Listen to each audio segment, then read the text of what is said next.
until a family member from Leesville could visit the final resting place of a fallen soldier from Louisiana who was in World War I in France. News Channel 5's Lydia Magallanes brings us the story of how the family is remembering their loved one a century ago.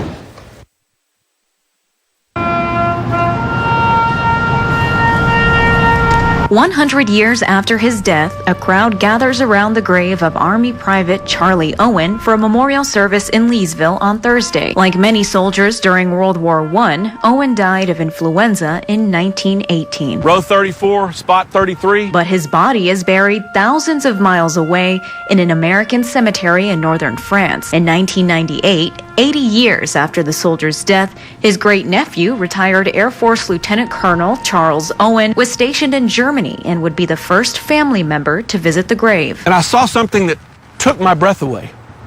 In the middle of a town about the size of Florine, there's something that looks just like the Normandy Cemetery. And there's several of those all around France that our government has built and has maintained for decades. It made me so proud to be an American that day. The family had a replica of the soldier's grave marker placed in the Old Leesville Cemetery next to his parents. His parents never saw his grave.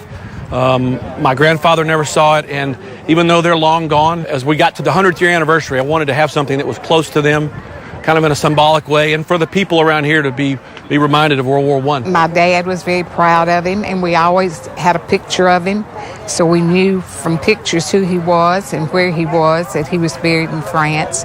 My dad always wished he could go, and this has brought relatives that I haven't seen in 30 years. So it's really been special. But much about Private Owen's service is still a mystery, one that Charles and his cousin Mark Owen were determined to solve. It was fascinating. I found a photograph in my grandparents' attic of a World War I soldier in his uniform. Beautiful old photo. It's very faded and about 5x7, very small.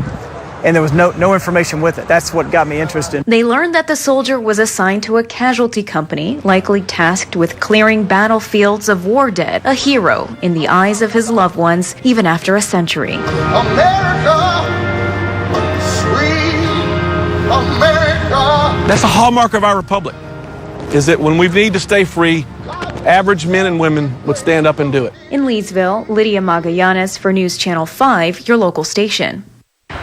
Well, Jeane Funeral Service in Leesville helped Private Owen's family set up the memorial on Thursday.